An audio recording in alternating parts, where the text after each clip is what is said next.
Hey guys, welcome to SD Fitness Coaching here. My name is Sean DeVarens, owner and founder.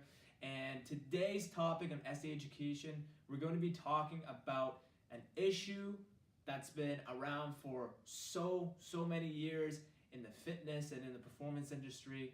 And it's been oftentimes neglected, not by all, but by many trainers as well as trainees, okay, when you're performing your exercise routines.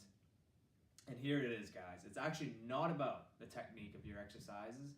It's not going to be about the type of training you do. It's not even going to be about your intensity at which you do your exercises. I'm going to the roots today, okay? Oftentimes when we think about, setting ourselves some goals and trying to get better and improve in our performances, we think of mainly three things: strength, hypertrophy, and power. Now, among these things, you have other sections, which is also called SAQ, which is speed, agility, and quickness. And then on top of that, you have skills. And of course, you can kind of but you can insert conditioning among these tiers, right? And whether you're doing strength or hypertrophy and power and SAQ, whatever it may be. But then most of the time, we just focus on these things. And actually, I've gotten this idea from Athlete X, Jeff Cavalier, which is very highly known professional in the strength conditioning world. And I admire what he does, and I really respect his work, and I actually want to bring this to the table with you guys to address some of the concerns that he addressed and that I completely agree about. We oftentimes miss out on the fact that our performance is not just predicated to strength, hypertrophy, and power, and so forth. And what limits us to actually get more out of our performances in these sections is not just solely based on your strength. It's actually based on three things: flexibility, mobility, and stability. Okay, I'll say it again: flexibility, mobility, and stability. Now, a lot of us that have a good habit and stretching after workouts, that's perfectly fine. You want to make sure your flexibility is up to par, and it's you're able to bring that flexibility into your training, so then your range of motion isn't you're not dealing with any issues with your range of motions when you perform your exercises. However, now oftentimes we don't think about stability. Stability to us, sometimes we might think, okay, this is core. And there's so much more than just being stable of course, this is their center of gravity, but there's so much more to that. You have all your muscles want to work in a synergistic way. And a lot of your muscles that you might not think about are assisting you in the exercises. So let's take a squat, for example. Okay, oftentimes in our mind we think, okay, so quadriceps, a bit of our hamstrings as well, and our glutes. Okay, well, some of the stabilizers in there, we have the entirety of our adductors or abductors here, adductors on the other side, right, on the medial side of your body. And then we also have the calves and a bit of the ankle muscles as well. It has to keep you stable in order for you to come down with that overloading weight. Because if it didn't, then you'd be falling on the ground every single time you do a squat. And oftentimes we neglect these muscles, and we're not exactly sure of what we can do for exercises.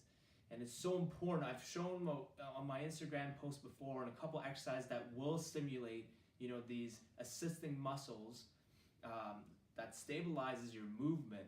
And oftentimes we add in the bands to get them involved, so then they can add that extra tension, right? So in a squat, I've done it before where I had a band that's around my knee that either was pulling my knee in one direction or the other. So in that way, it can actually engage more the activation of the stabilizer muscles around my leg.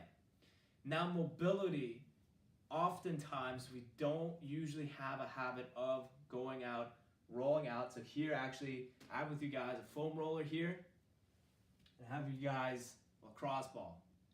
We really don't often do these things, and the reason being is that they're tedious. I'll admit it to you.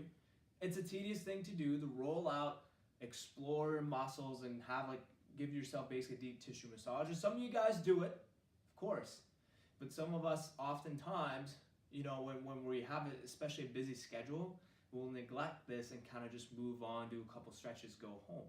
Well, guys, you're severely limiting yourself in your range of motion, because range of motion doesn't just come out of your flexibility, it's also the mobility of your joints, okay?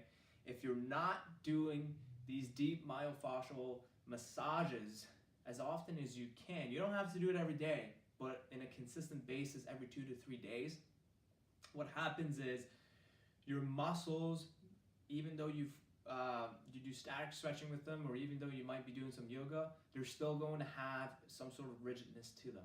That's where the knots start coming into play, the muscle knots, and that will severely decrease your range of motion. And on top of that, it's going to leave you with a bit of not pain or agonizing pain, that sorts, but just a nagging pain.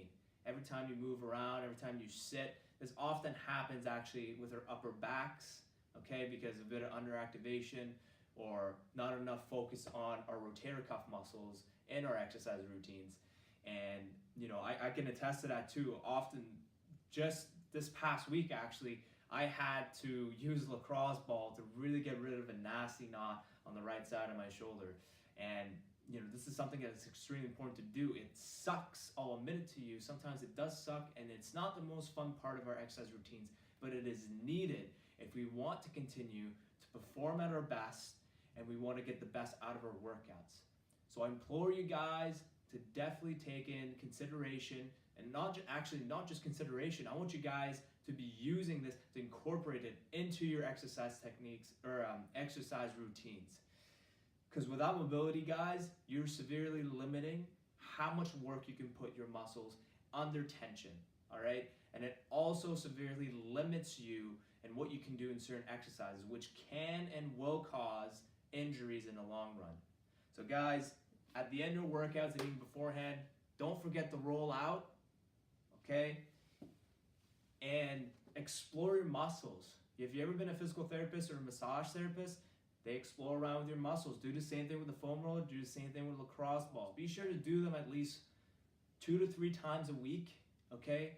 You can do it either before your workouts or after your workouts. I prefer usually after workouts. Unless you're feeling very tight one day, you should probably do it before and after.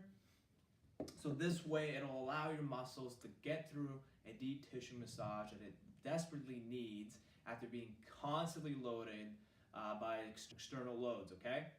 So be sure to incorporate that next time you do a workout. I really hope you guys enjoy this video. If you like my channel and like the value provided on the table, please subscribe below, give me a like, and send any comments to give me some feedback and stuff. I really enjoy you guys' support, and I'll see you guys in the next video.